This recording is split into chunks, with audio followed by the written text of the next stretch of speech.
Off. Hey everybody, it's March 12th, 2014. Really? Jeez. All day. Oh, that hurts. That really hurts. I got bills due, man.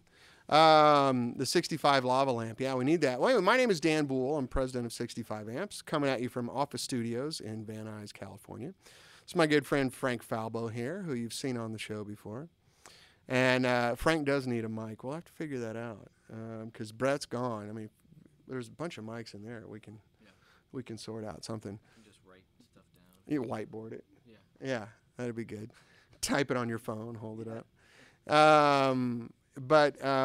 So Frank brought in his massive pedal board today, and we're going through the Friedman loop that's on the whiskey.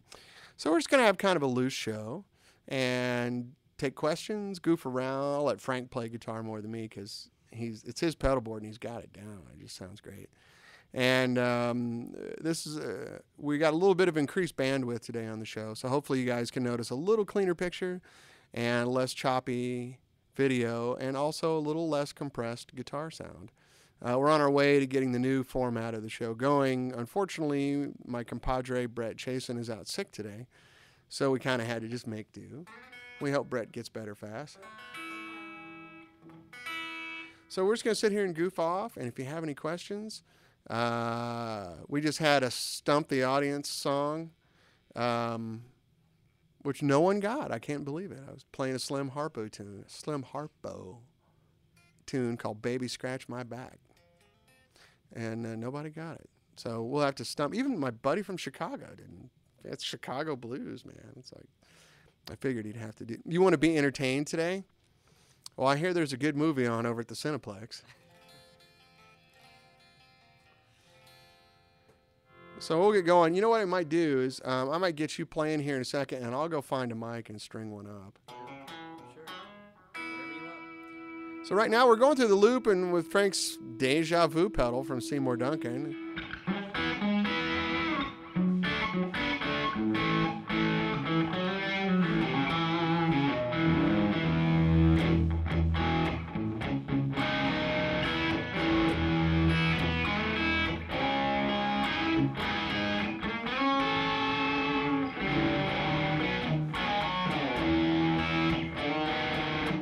Anita Farragher's calling me a smartass. Well, it's better than the opposite, if you think about it.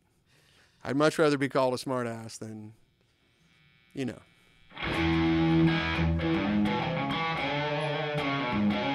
Mutually exclusive? No, that's true. They can. There is I'm pretty sure you can be both. there is an intersection of those two circles, right? Yeah. Sounds more hi-fi now. Good.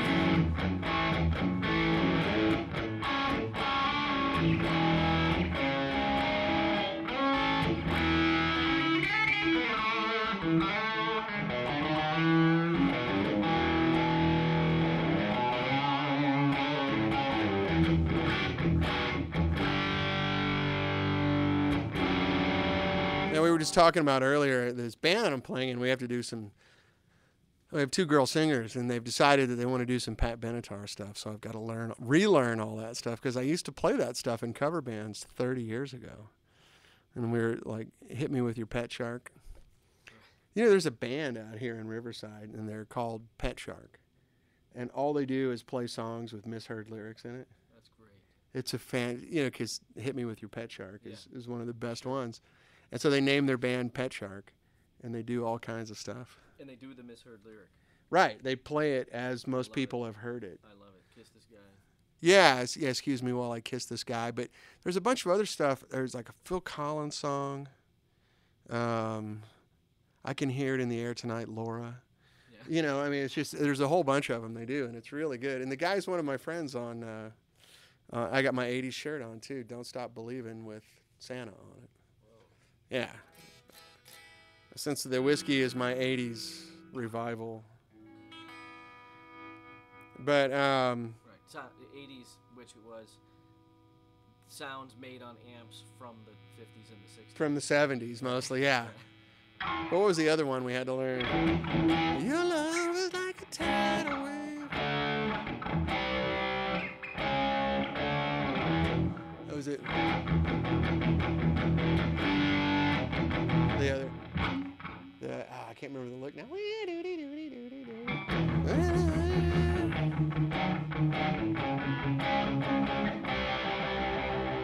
Yeah.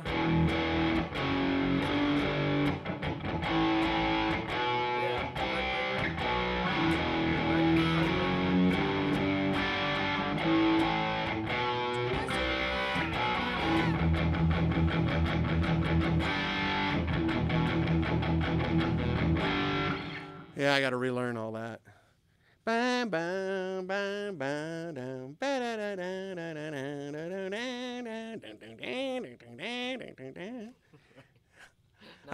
Now's as good a time as any. Yeah, you guys got a few minutes? Let's call it up on YouTube. Yeah.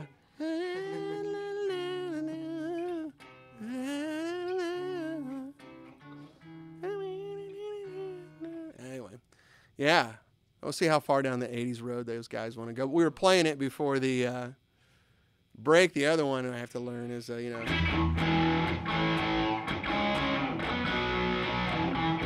everyone loves that song now because of Rock of Ages, Right. which was all this play about the Sunset Strip, and then they close it with a Pat Benatar song from 1980. Right. You know. Brilliant. Yeah. But with your pedal board, it sounds just right. It's, what is it? We were just playing it.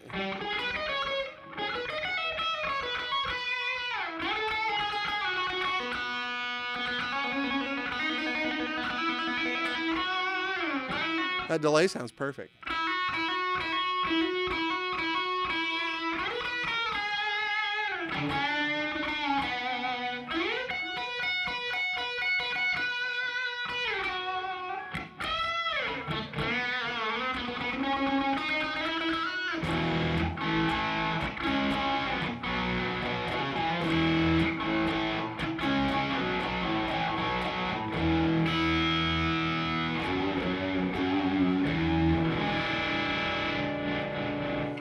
No, we didn't change distributors. Matanis is just waiting on their order. They sold all their gear. So tell Jorg hi when you're at Mesa. Which guy? Jorg at Music Tell Jorg Matanis. Not Jorg Dorschner. No, you said tell Jorg hi. Tell Jorg And I hi. was speaking of misheard lyrics. Oh, yeah. Tell your guy? Tell your guy. Tell Jorg hi. That's right. Yeah, that'll work. Best wishes to all. Joachim. Hello, Joachim. Wie geht's es Ihnen? That sounds good with the volume down. Yeah, I got the volume like on 2. Yeah, the other 80s tune we were doing there.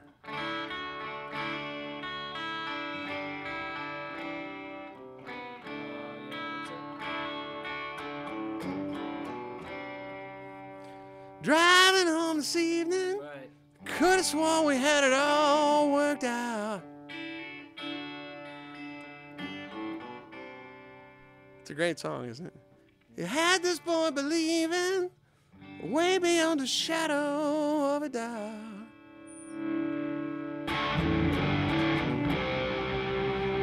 Well, I heard it on the street. I heard somebody new.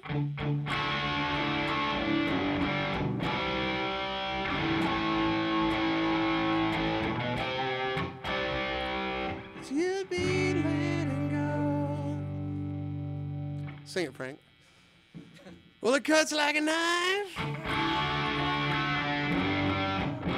but it feels so right. You guys know that song? And as long as we're in the 80s, I have to do the. Have you? Oh, yeah. Sing it. Jesse was a friend. You guys type it. Sing out, type along. Jesse was a good friend of mine. Well, I feel so dirty when they talking sweet. I want to tell her that I love her, but I got stinky feet. Is that no? It's a different song. Same song. Yeah.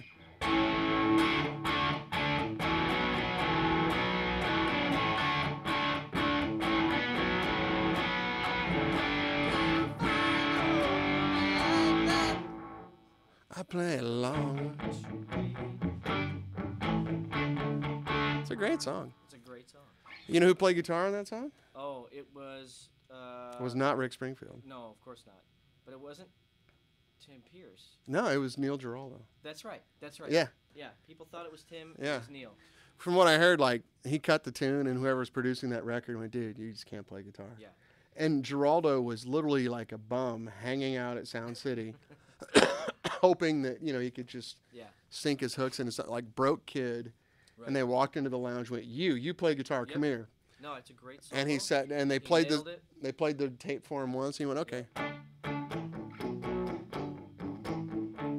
Yeah, when I heard Rick talking about it, saying that, like, he had originally had the solo longer, even, you know, and he was all worked up, like, I'm going to make this epic thing, and they're like, it's not happening. Right.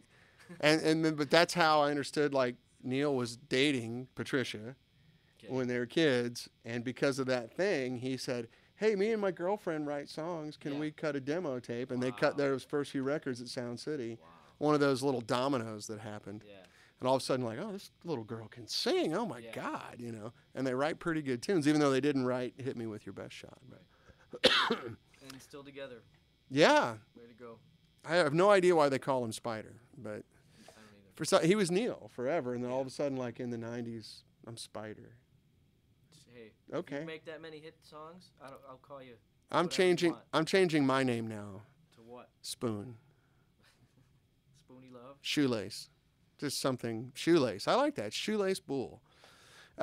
See, Rock and Roll Willie asks, Dan, since you've said the whiskey was influenced by modded Mark IIs, could you talk about the difference between evolution from a Plexi to that of a Mark II?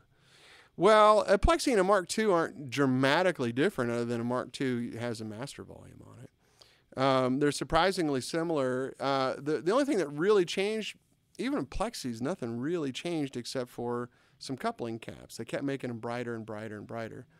And then with Mark IIs, when they added the master volume to it, they changed a few values on coupling caps, but it's 2 gain stages into, that's right, RJ, thank you.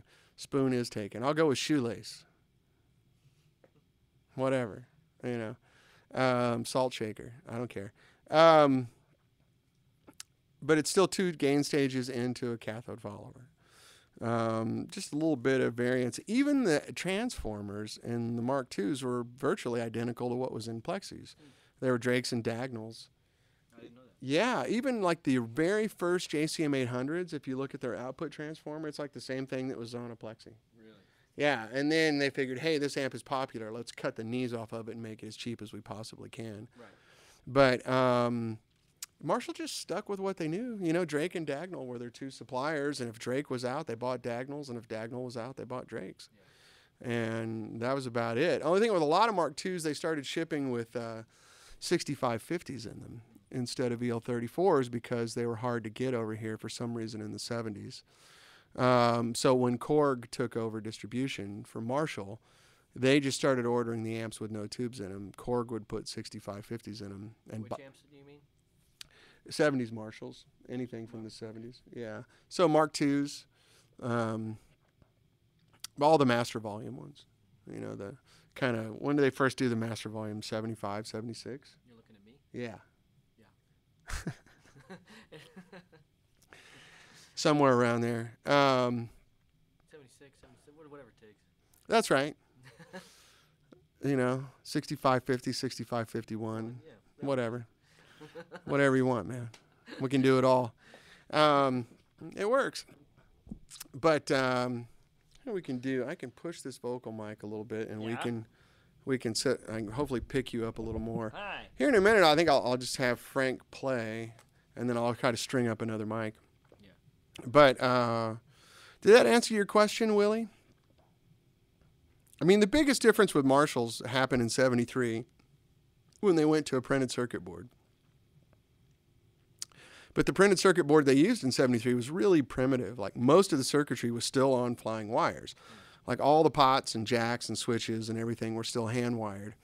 And the main thing that was on their circuit board then was a ground bus. You know, everything was grounded on a printed circuit board. And some of the basic connections were done with really big traces. It was a really thick board with really fat traces. So functionally, it really wasn't any different. I mean, collectors, prefer the hand-wired ones, but as far as the sound quality goes, there's really no difference. I mean, a good 74, 50 watt or 100 watt sounds great, and it's still got the same transformers that Plexi's had.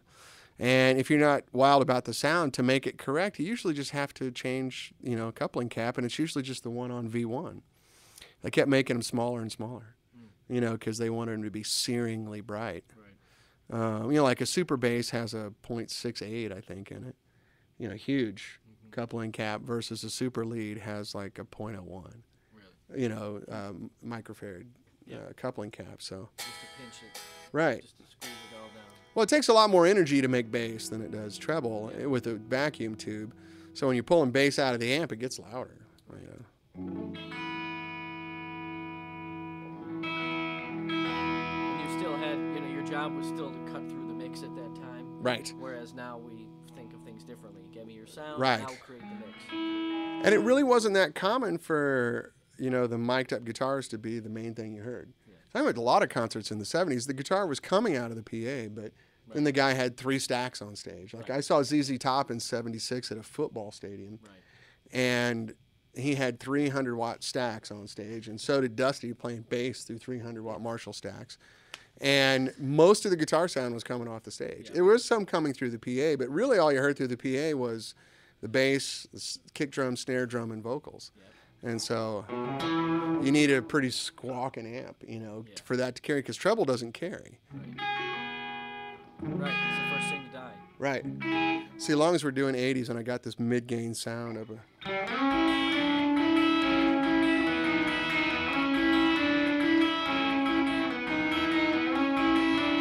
You ready?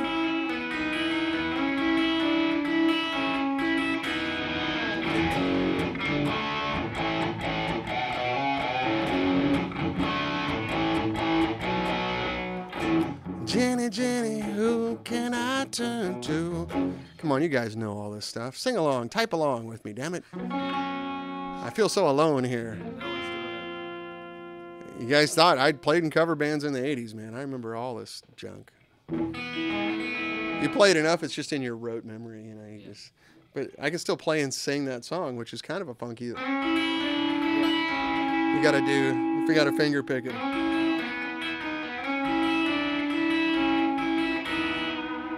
So funny, if I start these songs from the beginning, I can play the entire song. Yeah.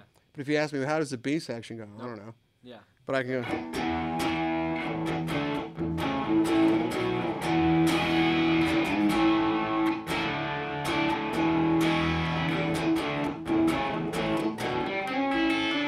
Oops, that's all right. Yeah.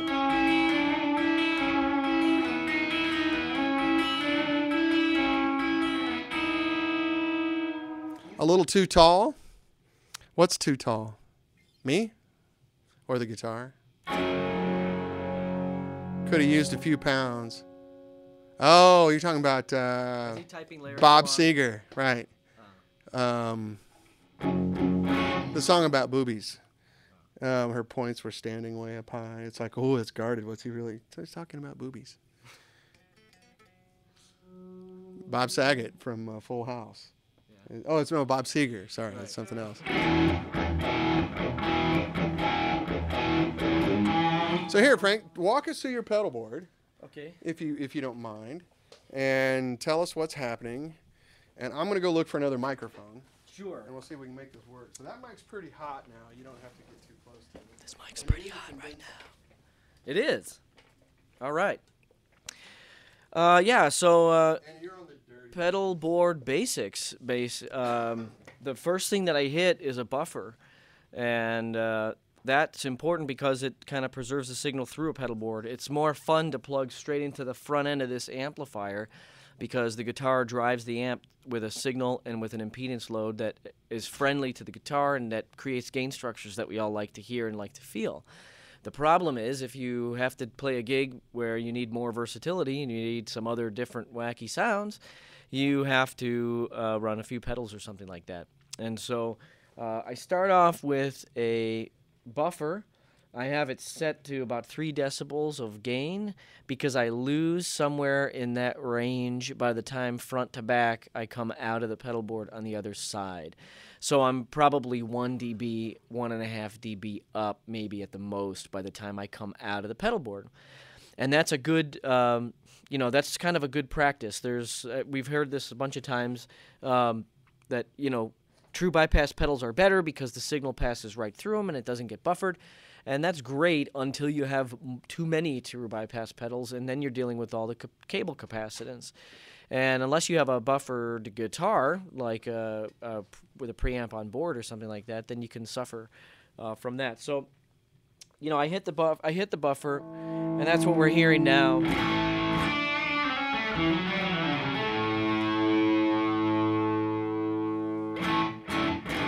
I'm going to take the gain down on the amp because big part of what I use my board for is for little boosts and drives. So I've got a bunch of different drives. One is an Arion tubulator, which was a blowout deal that has a 4558 chip in it. If you know what I'm talking about, it's pretty tube screamery. And actually, the buffer when it's off is pretty good. I was shocked. It's just a plastic, housing is all. But if I kick into a solo, right?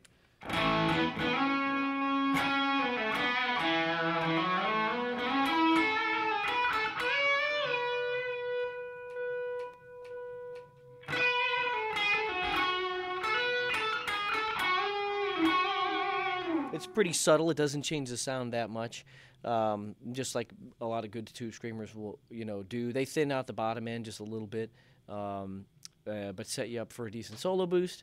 Boss Super Overdrive. I've got an old Japanese one. A lot of guys have that. That's a fun one to run into an amp like this. That's your big solo sound. That's your ghetto modded Marshall. That's a cool sound. Yeah. So. You know who uses that for his signature lead tone? Who's that? Sambora. There you go. How about that? That's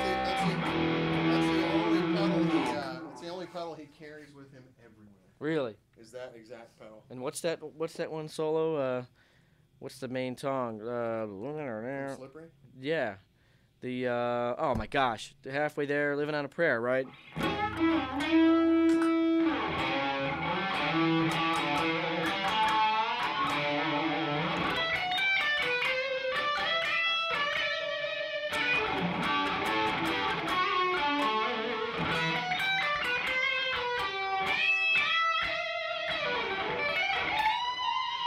So that's it. You got it. Yeah. Did he just? Where's that, Richie? Oh, right. Doubler on there. Right. You can But throw he's your knocked it doubler up. on top of that, and you've got that sound. Yep. So then there's a Bad Monkey on there. That's pretty tube screamer-ish in a way. There's a bass and treble control on it. That's the only reason I leave it on there, is if I really have to crank the bass up on an overdrive or the treble by itself, then I can do it on that one. All of this so far is in front of the amp, King Darko, and then I have a loop on the board, so I hit the amp, and then I come back from the amp through the effects loop for my time-based effects. The delay, there's a tremolo. Those things come after the front end of the amp. So right now, yeah, I'm pummeling the front end of the amp with the with the overdrive pedals. And then there's some different weirder ones, like I've got a heavily modded thing that I made that's pretty scratchy.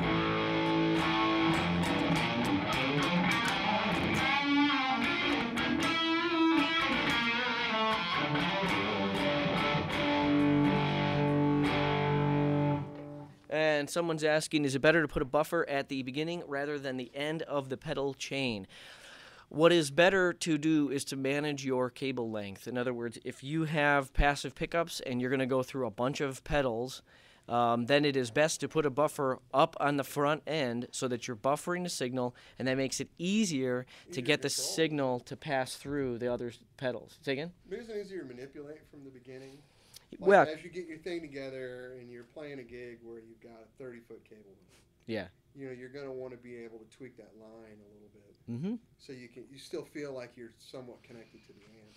Yeah, what Dan's talking about is manipulating the buffer, basically changing the gain structure of it a little bit into in a compensatory fashion, depending on what kind of gig you're playing, how long your cable is, and just the response that you want, how it feels coming off the guitar, and that's true. If you're in a really loud, congested sounding room, yeah, you're just going to want to have the ability to tweak that stuff so it doesn't get kind of washed. Yeah.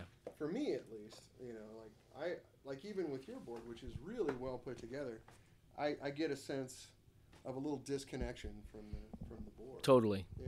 Yeah, I said that I said that on the front end. It's so much better to plug straight into the front of the amp. It's a real world for sometimes, out there. I mean, when I do play, sometimes I go out and play with Seymour, and it's 3 sets. It's a huge, vast set list. There's all kinds of sounds. Sometimes I'm pretending to play the organ on the guitar with some Leslie-ish kind of things. Sometimes I'm making sounds that are supposed to come out of a guitar. But really, I'm filling up space. I mean, Seymour he's the quintessential lead guitar player. Mm-hmm. It's kind of like, he doesn't sound like Santana, but it's kind of like playing with Santana. He's got all the sweet stuff covered, and he's gonna lay all that stuff in there, and you just got to make the right bed, Right. So I do that. I'm a junkie with that stuff. I have a lot of different sounds that I play around with, but I do have these true bypass loops on it. So, if I'm even with my pedal board plugged in, if I want to take out the board or 95% of the board and be straight into the front end of the amp, then I can. Yeah. And you totally notice a difference, I still leave the buffer in place, so then I'm buffered regardless of the cable length. I can't find another mic. That's all right. I got a 57. It works for me. And there's a mic we'll just alternate. In my bag. But, yeah. So that's where I'm at with buffers at the front or the back. Now, the other positive thing is by the time you get out the back end of your board, you probably have a buffer in there somewhere. If you've got a Boss pedal, if you've got any pedal that's not a true bypass pedal, you're already buffered exiting the board. The only reason you don't buffer at the very front end is if you're one of those fuzz players who really wants the passive pickups to interact directly with the front end of the fuzz face. Yeah. Then the buffer will change how those things react. They'll behave differently with one another. And so in that case, you leave it off or you put it after your fuzz so that you can, do that. And here's someone saying, I hate how Tube Screamery pedals mess up the bottom end. They absolutely do. I don't like leaving them on for rhythms. They're only good for single strings. That's right. I put them on for like single string solos. That's what Dan said, single strings. Wow. Then there's that. The little 65 Ventito. Oh, yeah. And that logo lights up. Whoa. Look at the back of that thing. So we found a really... Is this the debut of this? Have these people not seen this? I'm not sure. They saw it at NAMM. You people. So yeah, we can wow. plug that in later. Yeah, we can. I'm ready. I can just plug it straight in. It's super fast. Yeah. I assume the nice. Is still good. That's great. That is so cool. And you spelled Kalur wrong. Did you know that? Yeah. Are you going to get that fixed? Yeah, some English guy told me how to spell it, and I shouldn't have listened to him. Yeah, you're going to... autocorrect didn't catch that one then? Apparently not. Kalur? Yeah. Oh, you're so sophisticated. Well, it's a range master. It is. It needs to say Kalur. It needs to say Kalur. It needs to say Kalur. Yeah. So King Darko's already saying plug it in. Yes, I know. All the rest of my stuff is pales in comparison. No, but it doesn't at all. I think it'd be neat though because that's germanium based. Yep. So you don't want to put that after the buffer. That's exactly correct. So maybe we can put that in just at the nipple of right the up front there. Yep. And see what it does. Yeah, we will. We found a stash of really good sounding germanium transistors, and we bought all 10,000 that the guy had. I'm sure you guys are having trouble hearing Dan. Oh, yeah, Get I'll closer. Come back and say it. Yeah. All right. So he's got he's talking about germaniums, which is my little pet thing. Yeah. And it's my pet shark. Yeah. I'll tell these guys, but so I found examples of Mark II professionals, Mark II tone benders, Mark 1.5s, Mark IIIs, fuzz faces, everything, all the good germanium stuff. Yeah. And we'll be able to nail them. Okay, Dan's, I don't know if you want that loudly audible or not, I'll talk but yes, Dan is going to tell you about some germaniums that has been made personally aware of. Anyway, a few more noises. I think I did this before we started recording, but I have a little octaver in there, the octave down, plus a dynamic filter. I have those in their own same loop, so they go on and off at the same time. It's really cool. That's kind of a fun sound. It's an octave down. Now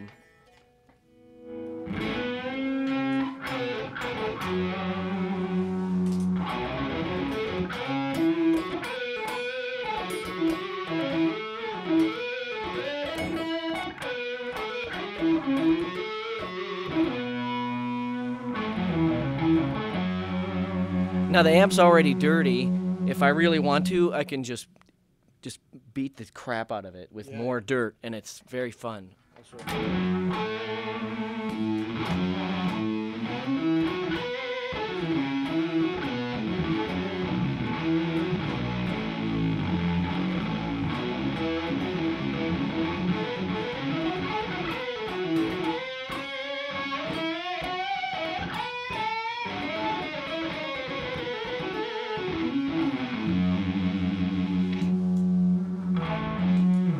Oh, boy, is that fun.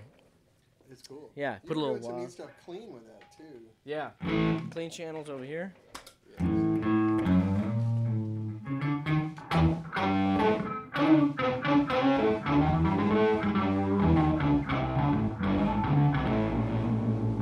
then we can compress it a little bit to keep it tighter.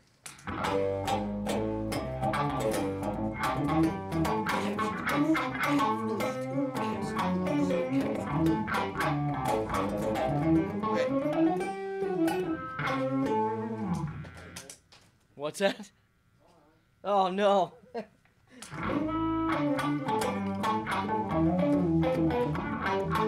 Dan has just entered the sound room. Let's see what happens. Oh, baby.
Wow. Wow, Dan Boul on the skins. Way to go, buddy. So anyway, that's a fun sound that can be had. Rock and Roll Willie, what's that filter pedal? It is an old Boss dynamic filter. It's the FT2, and it is it's kind of rare-ish. It's a lot of people will use it like a normal envelope filter, but what I like about those is that they can go negative, they can go down. So the harder you hit, the more it says though the wah pedal is back, and then the softer, or as it decays, it's like the wah pedal goes forward. So it works the opposite as most envelope filters will work. Was all that LOL about my drumming? Oh. Oh. It was very nice. Well, you did I'm a great not bad job. for a white guy guitar player. That's true. That's true. I can feel the one, baby. Yep. So. Yeah. That was good. It was good. It's hard not to sound good on Brett's. Yes, Brett's really nice drum set. That's true. So yeah, the Did you hear it in there at all? Did it come through? I didn't listen on the headphones, so I'm sure you guys could hear the drums, right? A little bit. Through the guitar cabinet microphone. I didn't know if maybe he had the drum mics up. No, I don't see them up. I didn't see any movement from the drum mics. You'd have to unmute them. So you just heard this ticky-tack. I'm telling you, it was great. Yeah. If you couldn't hear it, it was amazing. It was. Yeah, this guy over here. I'm telling you, they call me Sugarfoot. Yeah. Who calls you that? Everybody. Do you have any names of any individuals? Steve. Any specific people? When was the last time someone had called you that? Steve. Okay. Yeah. Great. You know Steve. Does he have a last He's a name? drum expert. Steve Yeah, Smith. it's not coming to you. Yeah. Oh, really? The drummer from Journey? Yes. Really? Yeah. The famous jazz drummer. He calls me Sugarfoot. Formerly. Okay, that's great. Yeah, it's because I stepped on his coffee. But, yeah, thanks, Sugarfoot. Sugarfoot. Yeah. Popcorn. Yeah, that's it. All right, so, yeah. And then I really wanted to put a wah through this thing. You know? Go for it, man. Right.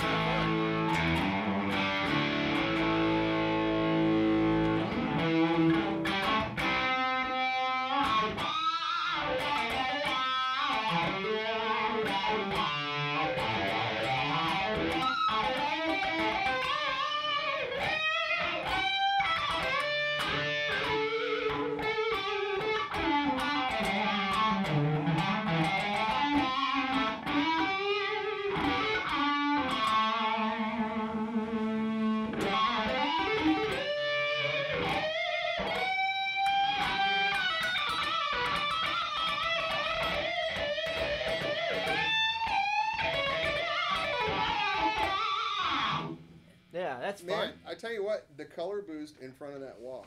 Yeah. You'll really enjoy it. Let's do it. You can get like you're heading into that Prince end of Purple Rain movie territory there. Yeah. Because he's just using a fuzz face. Yeah. He's a Hendrix guy. Yep. He's a fuzz face and an old crybaby. Yep. All right, let's do it. Do you have enough cables? Yes. All right. We have the technology. We have the technology. Well, I'm glad I can make you guys laugh with my drumming. I am available for sessions. Cheaply. I can do session work cheaply.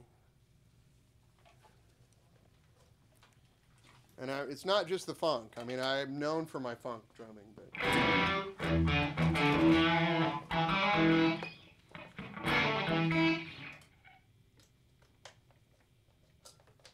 we're getting plugged in here really quick. Can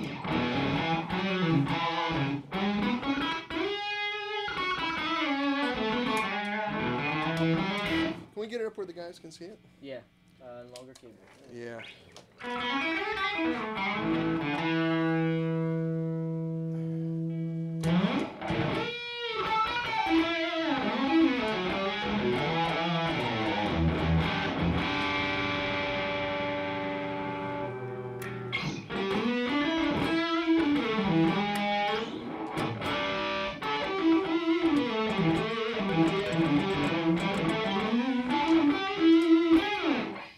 Germanium cry. Oh, good.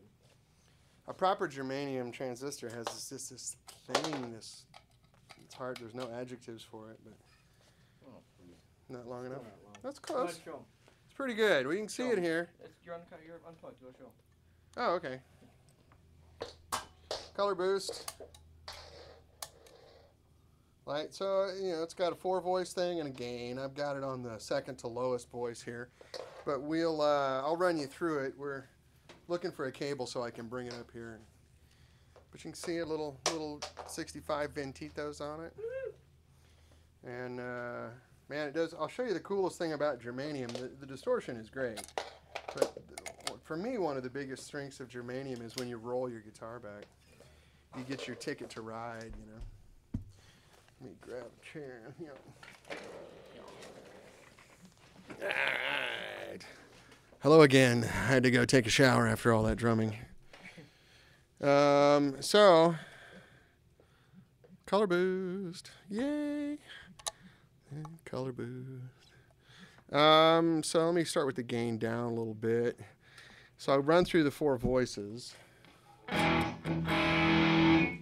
here's off. We'll go over the clean.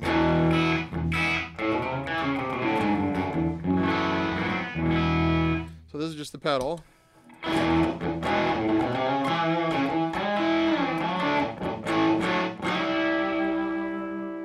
little more gain. A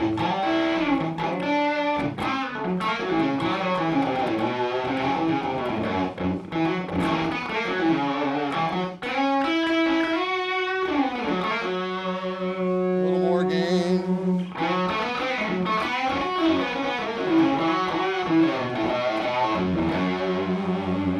totally, you know.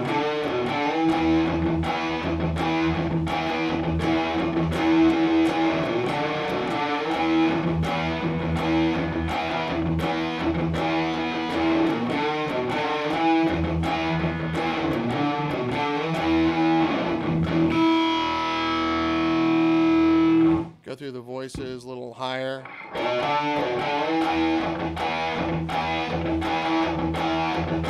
All the way up.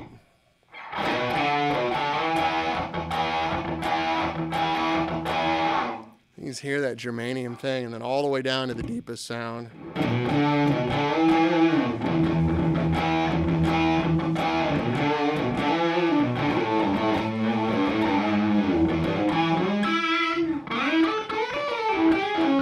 Now, I'm on the clean channel, so this is just...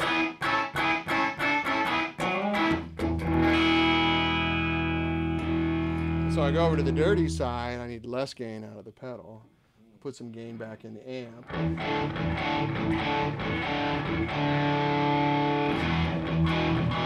So that's just the amp. Throw the pedal.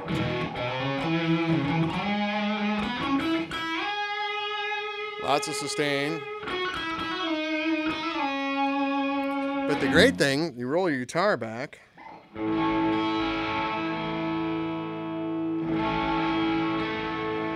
Guitar's out of tune. Let me fix that.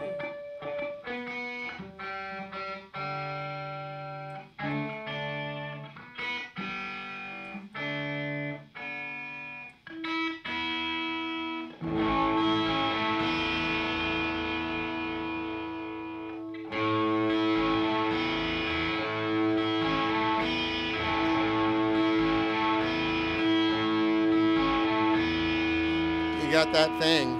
That beatly thing. Yeah. Let me do it on the clean sound, make it a little better. It's hard, I'm so far away from the amp, I can't really tell exactly what I'm doing.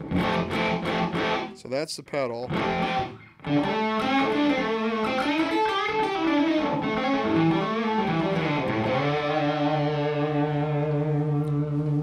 Would you recognize the germanium from, you know, those old British blues records? Yeah.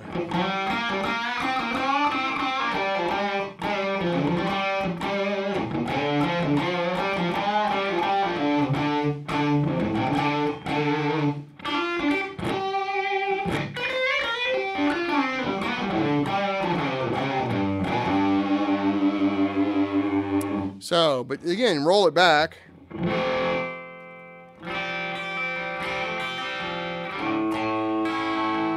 Ah, with a Les Paul, no less.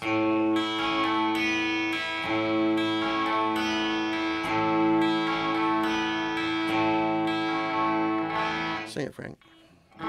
Think I'm gonna be sad. I think it's today, yeah.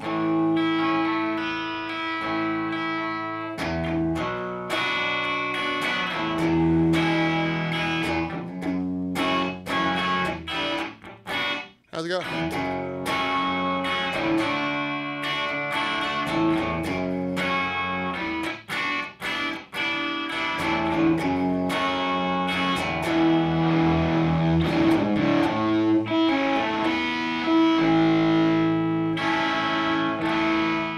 This is a really cool sound. Good germanium is hard to beat.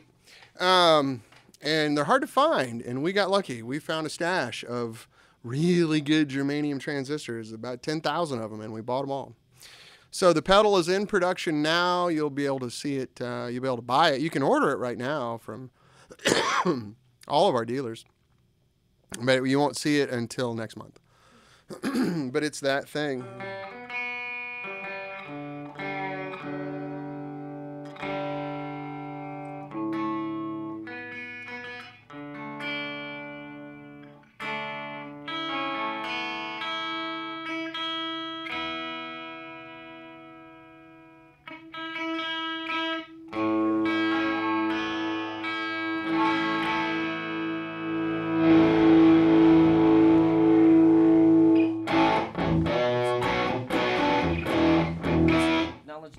All that signal path. Okay. And go straight in. Just pedal straight into the front of the amp. Yeah. Okay, so this is the pedal straight into the amp.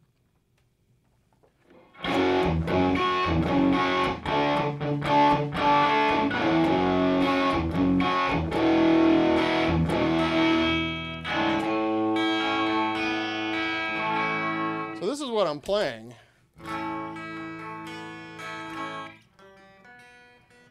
Gibson. So this is just the amp. This is just the clean channel on the amp. Yeah, Peach Guitar has ordered some. They will have them, Hoss. John ordered 5 of them, I think. So, how will it fit in with the Obi-Wan and the El Capistan? Perfect. It's hard to go wrong with either of those pedals. Now here's the pedal.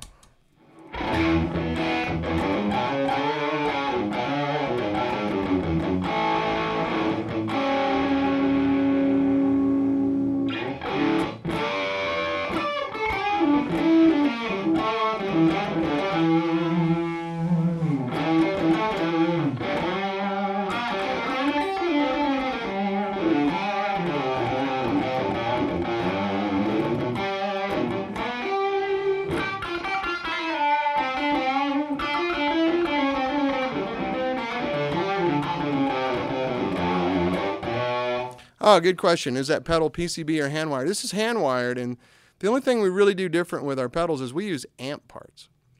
A lot of pedal guys will swear that it doesn't matter if you use amp parts or pedal parts. And then if you ask them, have you ever built your pedals with amp parts? They go, no, but I know it doesn't make a difference. I'm just going to say it does, because I don't want to make people look bad, but when you're using capacitors that are that big instead of that big, they sound different. Better or worse is up to you. When you're using resistors that are that big instead of, like, I need my reading glasses to see them, they sound different. The retail price on this pedal is $229.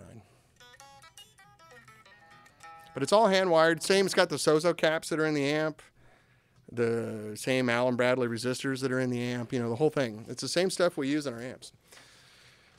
It does make a difference.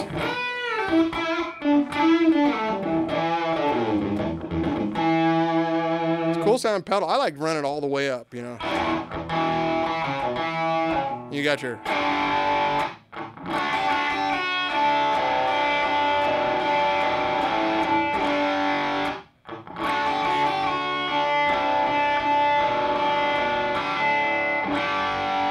That's with the voice all the way up. Second voice.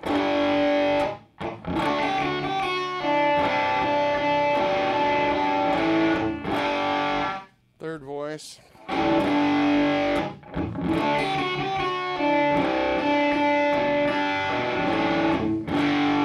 Fourth voice.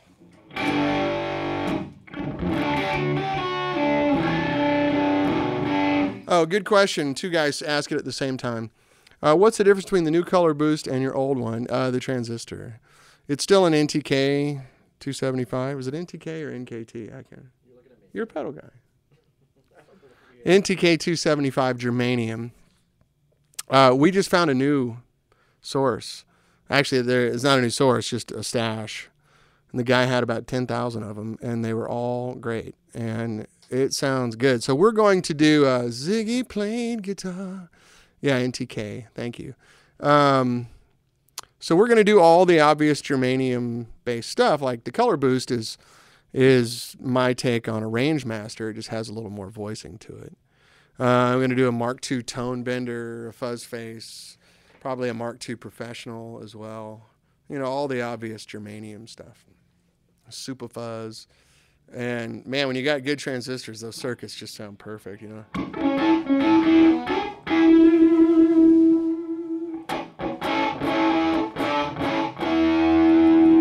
So you can hear that, yeah.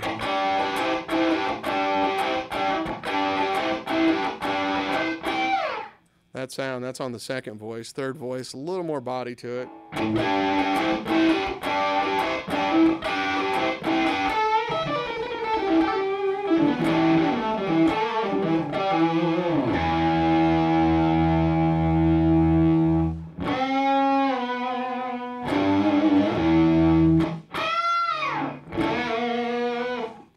work with the Neil Giraldo stuff, does it?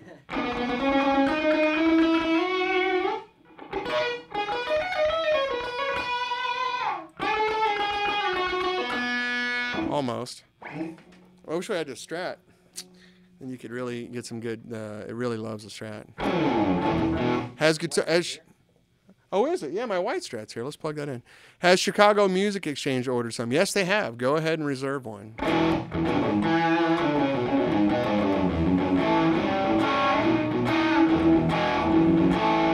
All right. Single coil. Silent plug, buddy. Oh, yeah, that's right. Habit, man. Old habits die hard. I put the seatbelt on even when the car's not moving. You're supposed to, in case you get hit. That's right.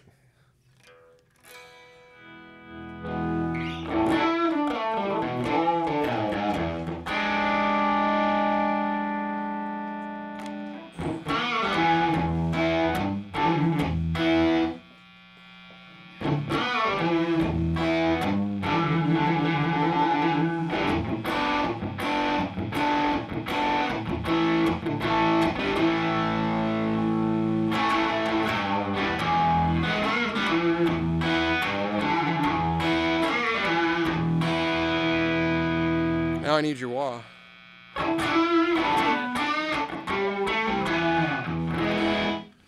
But Ustreamer asks, what about tube pedals? Why and why not? Well, you get into some issues when you want to do a tube and a pedal. The main issue is that a 12AX7 only sounds like a 12AX7 that you're expecting if you've got about 200 volts or more on it. Then the question becomes, how do you get 200 volts to a pedal? Most pedals run on 9 volts. So you have to have a power supply, or it has to be an AC-driven pedal that you plug into AC. And then you have to have a transformer to convert the 120 coming out of the wall into 2 1/4 is kind of ideal for a 12AX7.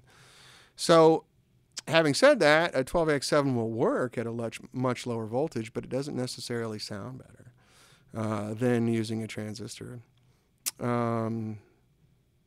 That's the short answer, believe it or not. Who's my dealer in Atlanta? Atlanta Boutique Guitar Exchange.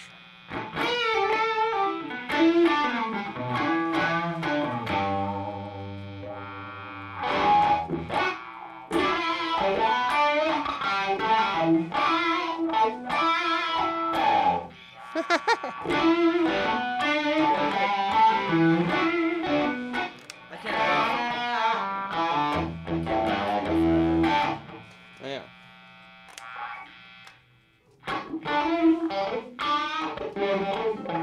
Ooh, that's a fast one. Yeah, you just gotta step it on. It's automatically on.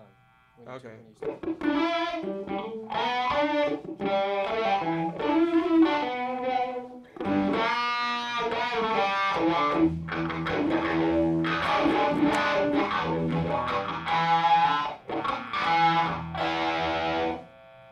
You get the idea. And how you turn it off? Leave it. Just take your foot off. Oh, it's one of those. Yeah. Wow, that's pretty sweet. Yep. Switch your choice. But you can do your...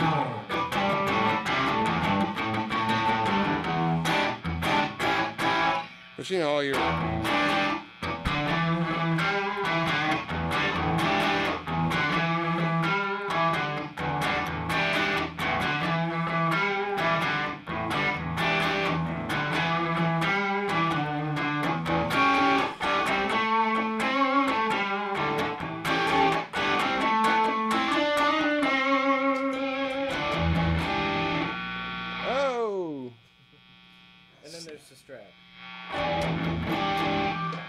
Let me go back. It's too much gain. But you get the idea. And I've just shut off the buffer on the front end of the board, so you're back down to Oh, okay. less gain. Less gain. Can you turn the buffer back on? Sure. Is that just that first pedal there? Yeah. Oh, yeah, there we go. Did you hear that clank that it has? That's a good germanium.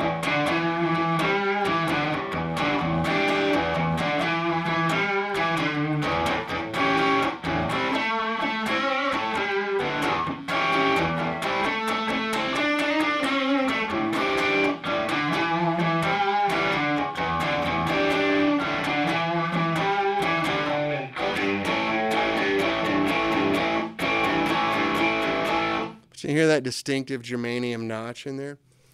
And Hendrix and Jimmy Page and, all those guys, that was a big part of their sound. Because no matter what you do with a Strat and a Marshall, you're not going to get that little thing that you get from good germanium. All germanium is not created equal. We just found a really good batch, and I'm really excited about it. So it's just got that sound.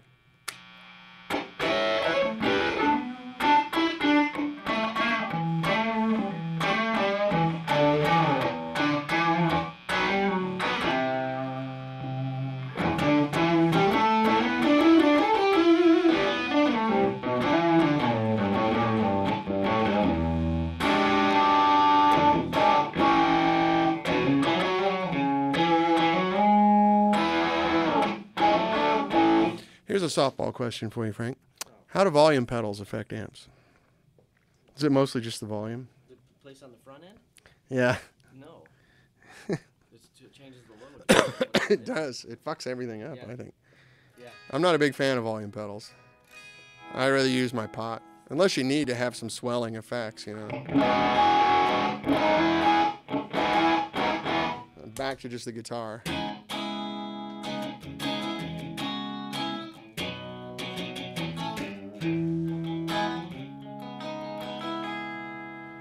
Howard Johnson asked, how does it affect the sound of a Strat with scoop mid? You mean my pedal? Probably very nicely.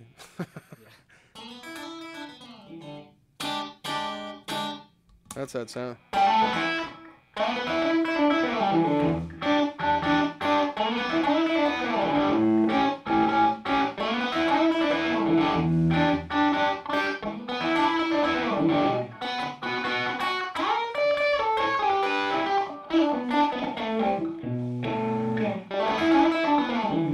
Could never play that right.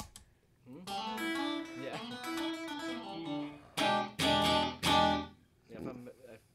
I just play fake SRV riffs if I'm ever. I got to do finger picking. He did it with a pick. I just have to finger pick.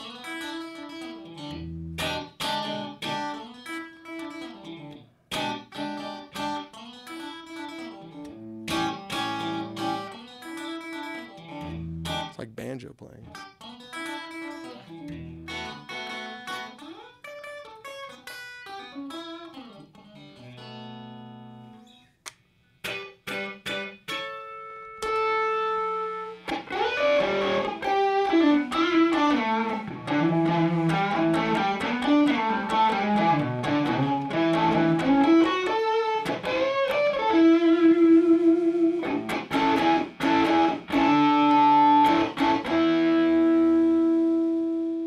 Killing the board there.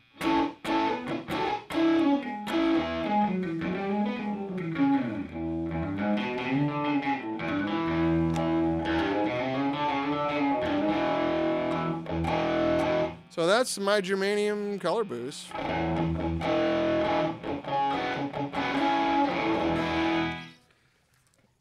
What do you think? Oh, it's 1:20 already. Oh my gosh. It is? We've been having fun. With the time change? With the time change. Well, the time change is 1:23. The germanium tone bender is the sweetest sound. You're right, and I'm actually going to make one of those quickly. It's a very simple circuit. Now that we got the germanium transistors, I'm just collecting a few different pieces around town for reference so I can make sure we nail it. I have a Mark II tone bender, but I got a friend who has like a collection. And so I'm getting a Mark 1.5, a couple of Mark IIs, the Marshall Super Fuzz, the Mark II Professional, the Sola Sound Mark II, like all of them. And Loadvar asked, if Stevie was still here, what 65 would he play? I think he'd play a Producer 6L. I think that would suit his need. But yeah, we're going to have the tone bender out before the summer. And a fuzz face, too. We'll give it a cute name because those names are copyrighted. Yeah, this will really do it. With the volume rolled back. Let me turn this voice up.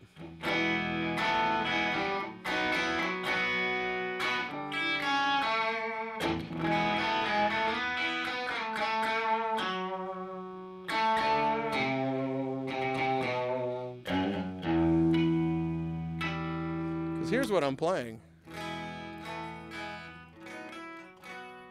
Let me throw the germanium onto. Yeah, color bender. That's good.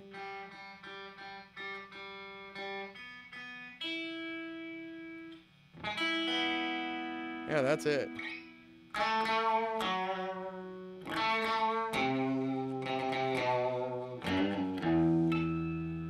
He's a real nowhere man.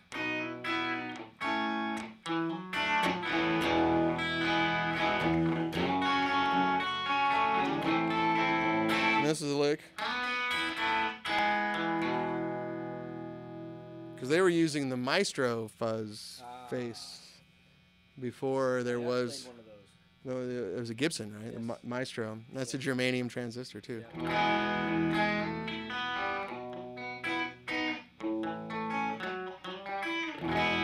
Lodevar saw a huge stage behind the Black Crows on a DVD. Huge stack, sorry. Frank is my glasses today. What are they using? That's Rich Robinson, my old buddy from Atlanta. He's playing Royal Alberts, which is an amp we really just made mostly for touring artists. Big loud thing. Didn't sell a lot of them in stores.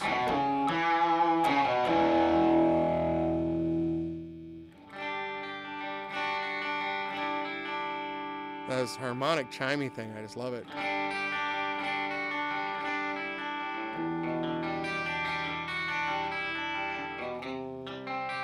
It's almost like it's a 12 string.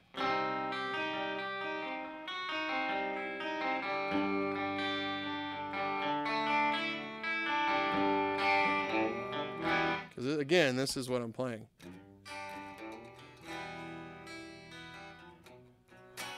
Howard Johnson, I know a guy.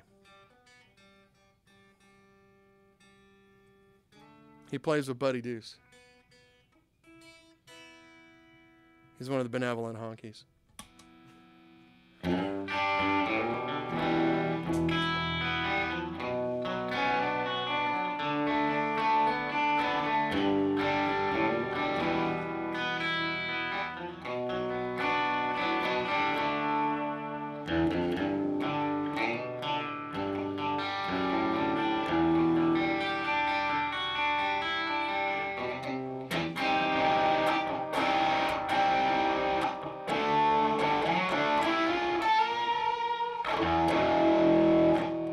How's it go?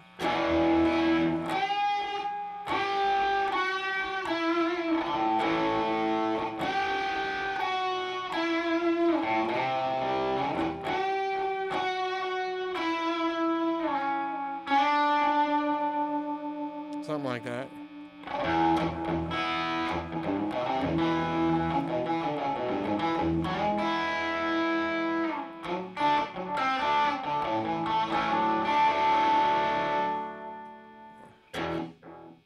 It's a good echo.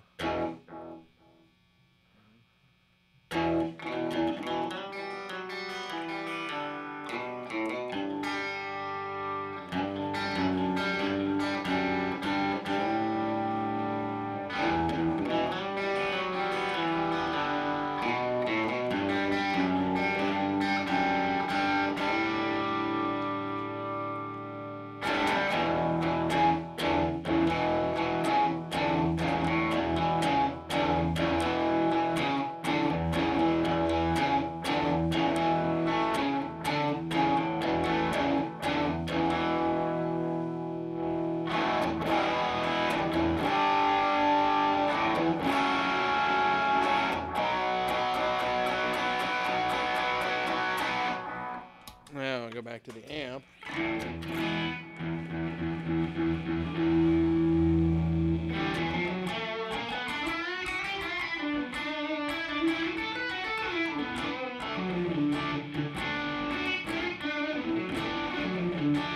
Black guy wearing a kilt, Howard? Yeah, that was Living Color, wasn't it? I'm always looking for your amps when I see bands. Any new bands using 65s that you can talk about? Oh, well, let's see. I sell a lot of stuff to artists. I'm kind of blanking. Just sold an amp to a guy that plays with Pharrell Williams, which I was really kind of cool to get over into that market. Who else? The Fray, that guy's playing our stuff now. I don't know. I do a lot of artist deals. A lot of country artists, too. How's my cold? It's pretty good. I think I'm 90% there.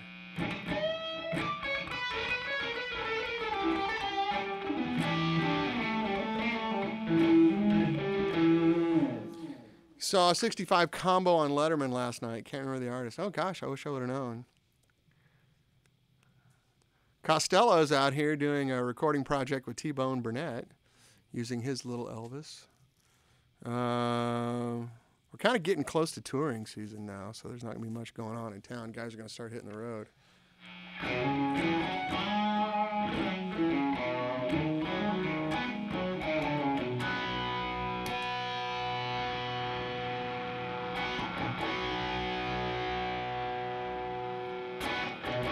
So this is the Dirty Channel with the color boost.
Getting into like Eric Johnson-y kind of thing.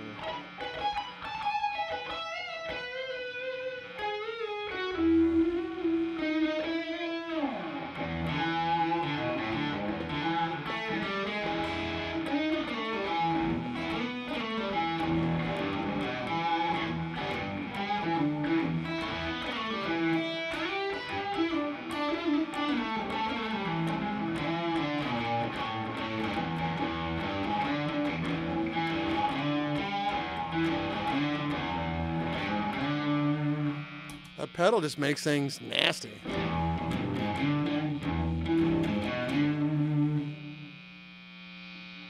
So much noise with the Strat in front of these lights. Sorry.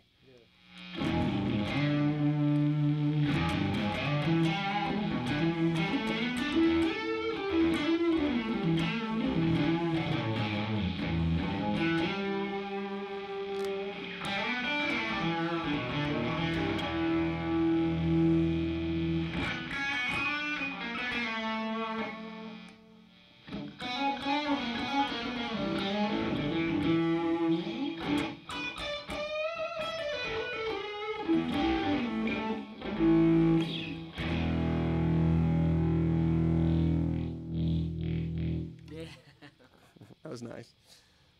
Well, I think we ought to call it. It's 1:30. Time of day. Yeah, Gary Allen. Gary Allen was on Letterman. Somebody else was too this week. I hate to sound jaded, but we're on TV so much I just can't keep up. You guys are awesome. You helped me last week with the tube issue and were so helpful. I hope the world finds out. Not just great amps, great people. Wow, thank you, Ustreamer 261501. I'll remember that name forever. No, that's really sweet, man. I appreciate it. We just do what we do, man. You guys work hard for your money and you spend it with us. We respect it. It's all good. Rock and Roll Willie, you keep getting censored. What are you typing? You and RJ Sanders, man. Like, you guys are just cussing at each other. No, you're a No, I'm not a front. You're a front. Your mama's a front. What's your repair guy's name? For what? What do you need repaired, Howard? We can talk offline. I'll hook you up. You need somebody here local in L.A.?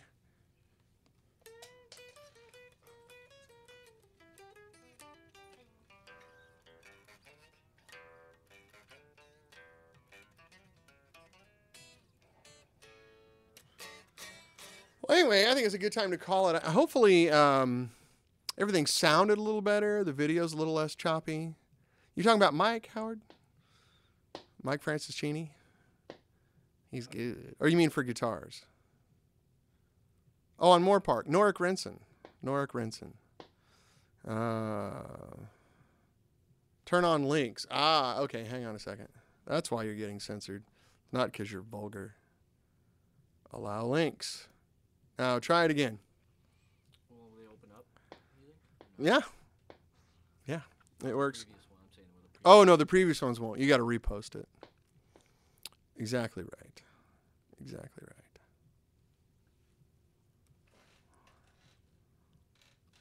But anyway, hopefully the sound was a little better, less compression, a little more bandwidth. And the video is a little better to look at. We're going to get more lights, which will make the video better. I have them here. We just couldn't have time to set them up because Mr. Brett is sick. Oh, here's Gary Allen. Let's click on this link and see what happens.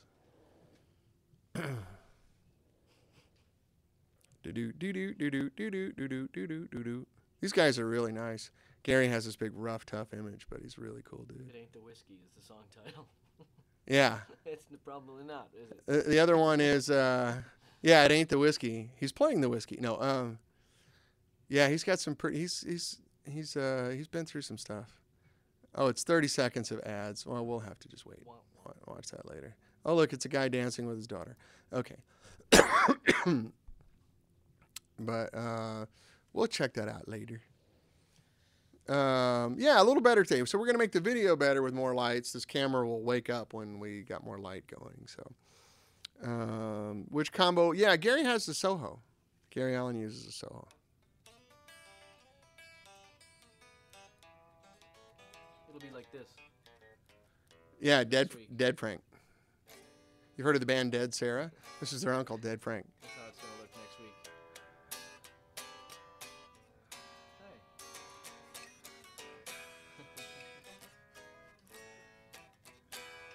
Yeah, man.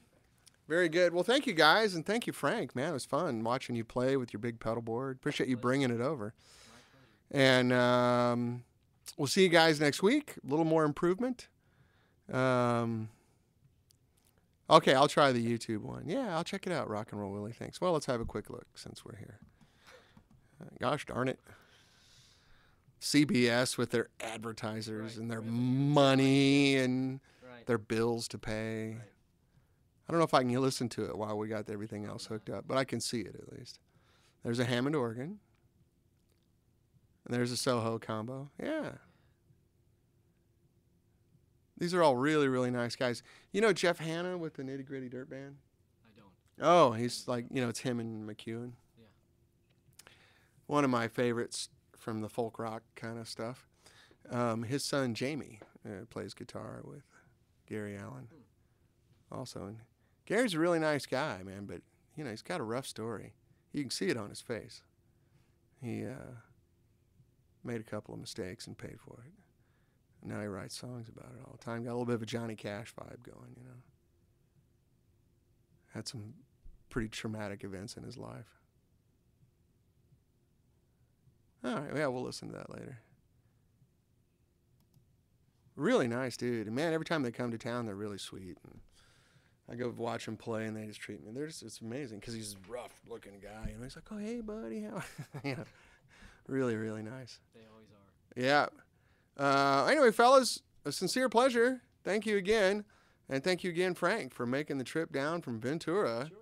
And we'll see you next week. Probably have a producer, I think, next week. So I have to take this whiskey back to the shop. So our transformers came in today. So we are now going to start mounting transformers on about 100 whiskey chassis so we can start shipping them out in a couple weeks. So that's the good news. And then I'm glad you guys got a look at the Color Boost. You can order that anywhere. If you're not close to a dealer, order one from Sweetwater, Musician's Friend, whatever. They're $229, and they will be ready in about a month. And we've pre-sold, I think, about 100 of them. So if you might want to reserve one so you don't have to wait if you're into it. But thanks for checking it out. And we'll see you next week. Take care, fellas. Bye-bye.